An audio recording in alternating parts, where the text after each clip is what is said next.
Welcome back to the Voice of Metal, where we talk about all things metal and especially the band members or the people that are in the bands and hopefully the fans as well. Because it'd be kind of cool to talk to some of the fans waiting in line before the shows, which would be kind of cool as well, just to say hello and talk to them, see why they like the bands that they like and what they enjoy and what got them into metal music in the first place. Maybe a little quick thing. We'll see what happens. We'll go from here, there, and everywhere else when it comes to getting to know the people of metal itself. That's the whole reason why I call it the voice of metal in the first place, because we're talking about the people in there and what they enjoy, what they like, and the reason why they do what they do, and what got them into the bands and into the music that they love, right? Anyway, just so you know, I'm starting off with this, and this is a very specific reason. I don't. Uh, I've talked about this before in the past, and I just want to clarify with people that in the past, this is like when we didn't have streaming services, we didn't have all the stuff that we have now. This is like when I was really young and I didn't have a lot of money, and so did a lot of other kids when I was growing up. We had enough money to, buy the things that we wanted to buy, but we also wanted to buy some albums that we wanted to do. And we didn't have a whole lot of money to do that. And the part of the problem is that the record industry pretty much controlled what you heard and everything else, not anymore. And the whole reason why I'm saying this now for this is one, is the bands don't have to confide to that anymore. Two, they can actually distribute an album without any help from the big major record labels. And three, I'm hoping that maybe, just maybe, with this channel, I can help promote some of those bands and get to know them as people, individuals, get to you guys to get to know them, get to know their music, and maybe you'll find a new passion for a new band that you never knew even existed. One of the reasons why I'm doing this, and I said this before and say in the past, that a lot of the bands that I first heard that I really liked, and it was just at the time when I started to listen to them, even though they might have had a past and they were growing as they were going along with that, like say Metallica or Slipknot or one of these other bands. Usually it's right when I started listening to them. One of their biggest albums for most of those bands and beyond, the ones I supported, the ones I bought, the ones I listened to, were the most successful albums out there that I know of. I mean, at least the ones I enjoyed. There were some others that were still really popular that I didn't listen to as much, or I didn't own the albums, but the ones that are the biggest ones right now, or have been, there are some new ones out there that I don't know that much about. Ghost is one, Nine Nice Kills, I'm not sure, Sleep Token's another one. Those are the ones I haven't really listened to, so I don't really know, and I don't know why they're popular. But hey, everybody's got their own taste, right? But what I'm talking about is like Slipknot, Metallica. I'm talking about Tool, Nine Inch Nails, Marilyn Manson, um, Korn, um, System of a Down. I'm trying to think what some of the other ones. Oh, Sepultura never got to me personally to that point, which kind of upsets me a little bit. But I'm going to be talking about the worst and the best albums on this channel. But I am going to be making at least one new prediction, because I've already done two. I've done Bloody Wood, and so far they have exceeded well beyond what I ever imagined for their first album. Because I've been saying this before, and I'll say it again. I said it to everybody that I know, that Bloody Wood is going to be huge, and I was right. They have gotten to be so big right now. They have accomplished what at least one band I know that I didn't know right away. It was like probably their third album has accomplished. They accomplished in 10 years. They accomplished in what, one album, and they're almost got as many followers. So as I say, they've been around for a little while before that, but they didn't release an album. The other band has had three albums under the belt, and they've almost completed the same amount of how you say, people that subscribe to their feed basically on Spotify and I think even YouTube in 1 year. So it's kind of amazing how different that is, right? Now, my other prediction right now, and this is one that I really feel strongly about, and I'm hoping I can get her on the show because I did get to talk to her. I got a hug from her while I was there, and I really wanted to see her sooner than that because I really wanted to get to meet the band and all this other stuff and get to meet them personally if I could do that. It depends on them because not everybody is as inviting as others or as willing to be, how you say, open. Well, it depends on their success levels, probably. I mean, if they're bigger, they're probably not going to be able to do that. The smaller bands are a little bit more personable, basically getting to know them, getting to know the people in the band.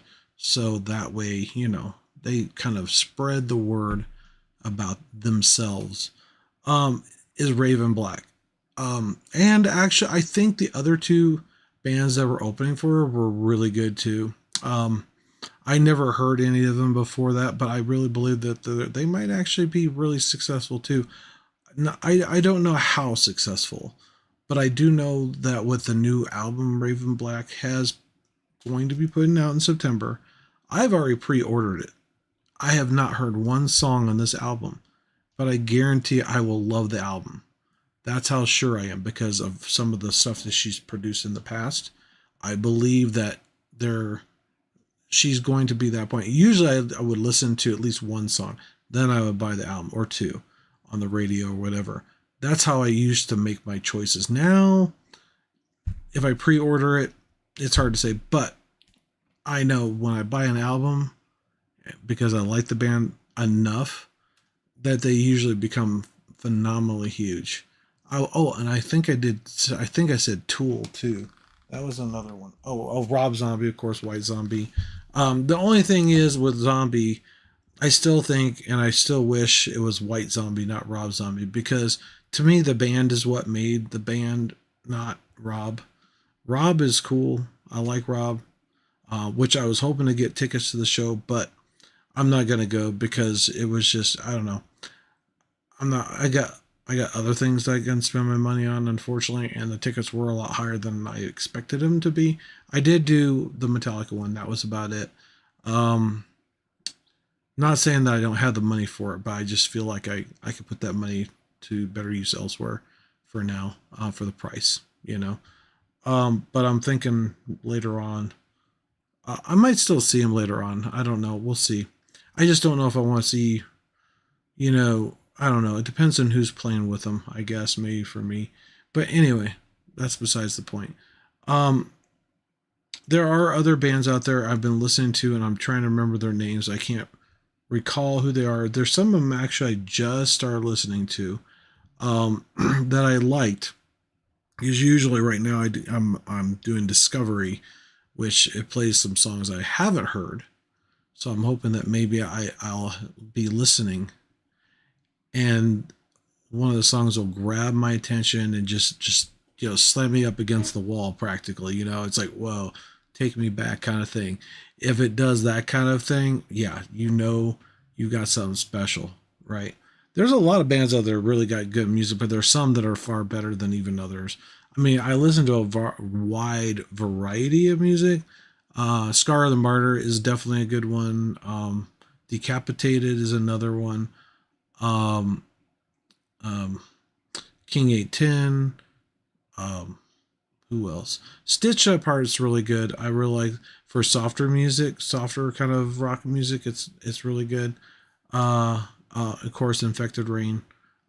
Even though they're a friend of somebody else that in the past a certain individual, I'm not going to mention names, or they're kind of fairly close friends, and some other people in the rock industry. But yeah, I'm not going to get into all that right here. But I still have great respect for other individuals that are friends with this person, kind of indirectly, because Mudvayne was another one. That's kind of who I'm talking about.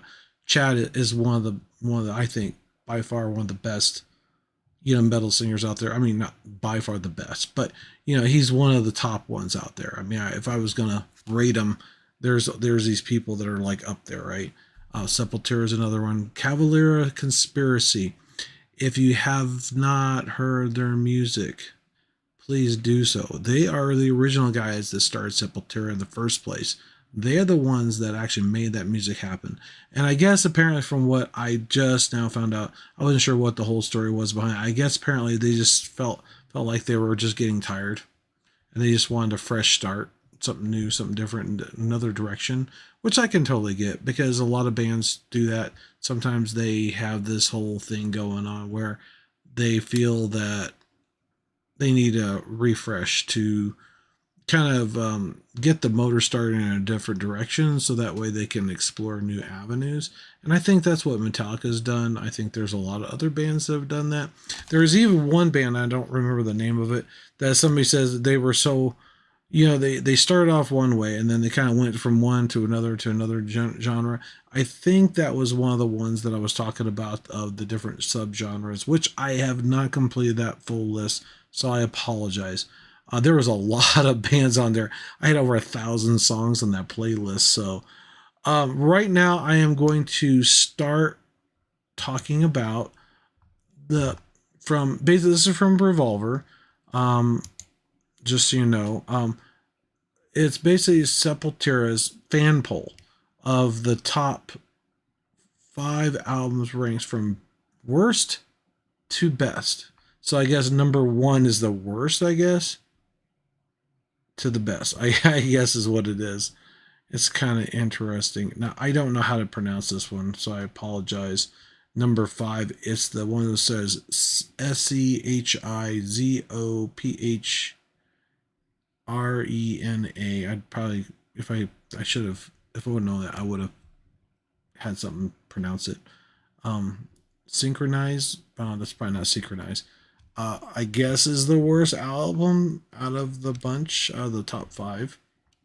I don't know. Roots. No, I don't. I think this must be an opposite, maybe, because that doesn't seem right to me. Arise. Hmm.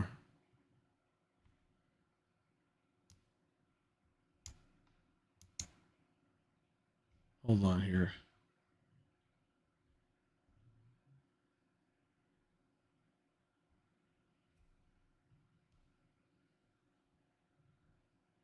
Okay. I don't know if this is right or not. I think I might have this backwards.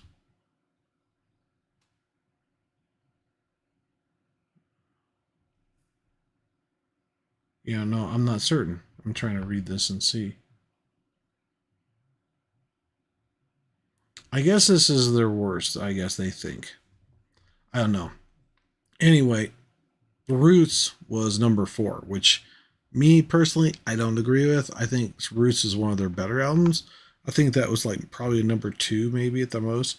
Well, that and Chaos AD. Chaos, well, yeah, Chaos AD is the actual album and the very first album that I ever bought of Sepultura's. Um, Chaos AD, the song, is the song that got me into the band in the first place with Max Igor Cavalera. So for me personally, that is what got me into that, and also other heavier metal than say Metallica and Megadeth and all this other. And Megadeth's pretty big; they're pretty heavy. But I'm talking like Biohazard and all the Morbid Angel and all these other bands that are out there, that are fairly well known, like Slayer. I didn't listen to much Slayer when I was younger. It was like later on that I started listening to. I knew certain songs like Motorhead. That was another one I kind of knew, but not too much. And they're not super heavy. They're kind of in between. Beneath the Remains is number 2, which is rather interesting. That is one that I do know, I believe is the one that they're talking about. I think, no, that's Morbid Visions. Morbid Visions is the one that they're actually they have re-recorded. And they're also like Arise. I'm not sure if Arise was re-recorded under the Cavalier Conspiracy banner or not. I think it was, but Morbid Visions and I forgot what the other. There was an EP that they had, and that's what they're doing their tour on. So they're going to be coming in October to Denver the 6th. And I definitely am trying to get. I'm going to try to get tickets to a table there. That reminds me, if, and this is only if, I'm not going to say, don't quote me on this. Don't say this. If you live in the Colorado area, or you're near the Colorado area, and you'd like to come and see me, hey, go ahead. I'll try to be. I'm there, which I'm hoping to be there. If I get, I'm going to try to get a table, which includes 4 tickets. I asked my son, I haven't gotten an answer yet, but if him or his girlfriend doesn't want to come, I might have at least one, maybe 2 possible extra tickets available if you haven't bought tickets yet. But don't quote me on that. There's no guarantee, okay? I might be nice and invite somebody to come. So with me, if my son doesn't come and his girlfriend. So we'll see. We'll see. Okay, so don't quote me on that. I just wanted to throw that out there. Just keep you guys in the loop on that. So we'll see what happens. It depends on how things play out and if I get tickets at all or I'm going because I want to go. I'd like to go see them. And the tickets aren't super cheap, but they're not super expensive either, like the other show. So I'm definitely wanting to go, and I love watching them play. Arise is number 1. Okay, Arise is the one that they actually did do the